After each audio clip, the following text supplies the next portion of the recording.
Hey guys, so today I'm going to just throw my books at you, why don't I?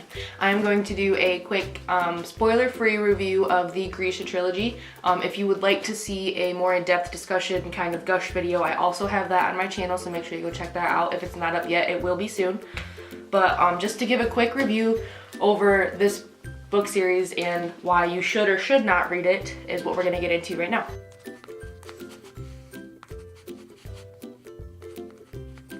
So I finished the Grisha trilogy in a little less than a week. It's 3 books and they're all about 400 pages. Basically the synopsis of this story is that there is a young orphan girl who lives in a fantastical Imperial Russia setting with her best friend Mal. They're both orphans, and she comes to find out that she has a power that not many people have, even though magical abilities do belong to people called the Grisha in this world. It's basically her story of figuring out how she can use her power and how it's kind of like a coming of age story, but it's kind of more of like a coming into power story, I guess. And she is working with people to try and figure out how to fix the country that she lives in. Overall, I thought that these books were really well written. I did not hate a single character that came through the books. I mean, there were characters that I disliked, but not because of the way they were written, just because of who they were as people. But overall, I felt every character was very necessary to the story. Every one of them was integrated well and well written, and they were really fun to read. The only thing that I had a hard time with was some of the pacing in the book, and if you read them, you might understand.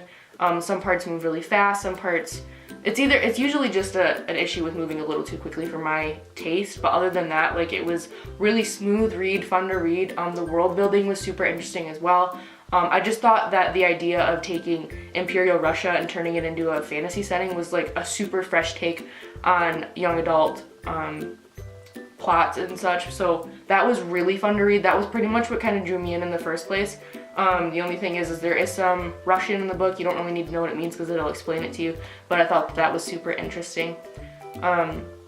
Overall, they're a really, really fun read. There's actually 3 books that were originally in the series. So you got Shadow and Bone, Siege and Storm, and Ruin and Rising. And then in the second, there's a duology that's also with this, Six of Crows and Crooked Kingdom.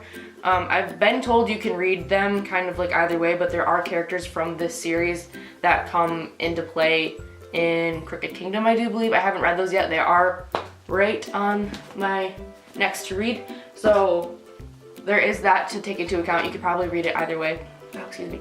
But it doesn't really matter. And then there's also, another book coming out that is based solely on one of the characters in this book, which I'm super excited about, but I don't want to tell anything. I don't want to give anything away, but it's called King of Scars, sorry. And that's already out, and that's also on my next read, so I'll get through those next 3 books and hopefully have a video up so you can watch those as well.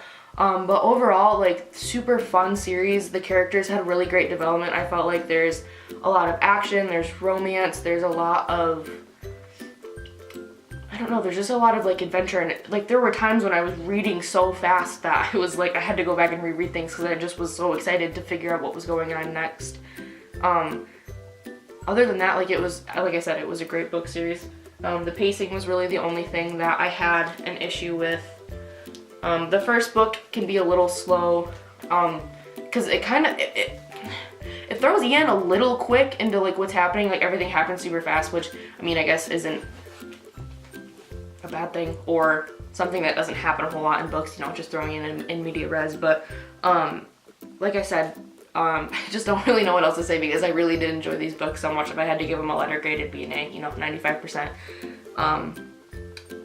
There are lots of fun things to look for. I mean, you know, there's different characters to fight for.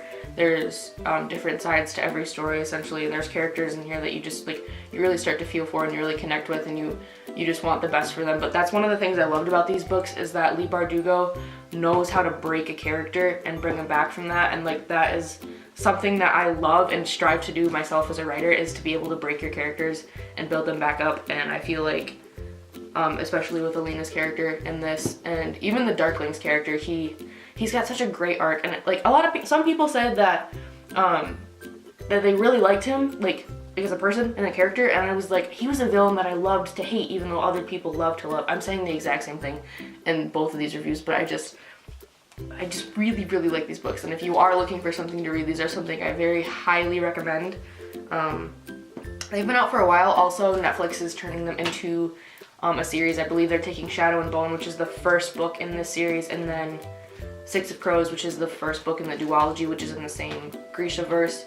So that was super interesting, and pretty much that was what brought me into reading all of these books also, was because, one, they'd kind of been on my want to read list for a while. They're, they're a few years old now, and I just happened to see them on the shelf at my local library, and I had to snag them. So I'm pretty excited for that. I don't know, you'll have to let me know if you guys are excited too, if you know anything about it. Sound off below, but yeah, I highly recommend these. If you have any other questions, because I'm just sitting here saying how much I love them, feel free to ask. I'll tell you anything you want to know. If you want to know more and you don't care about spoilers, then go check out that other video. But yeah, these were a fun series, super great, very unique young adult book series that I highly recommend. So thanks for sitting through my rambling of my love for these books. You can follow me on Twitter and Instagram at Molly Lou Mellon. You can check it out below, and then subscribe here for other content. And that is all I have to say on that. It's not really all I have to say. I could say a whole lot more, but gotta read the book first. So thank you guys. I will see you all in the next one.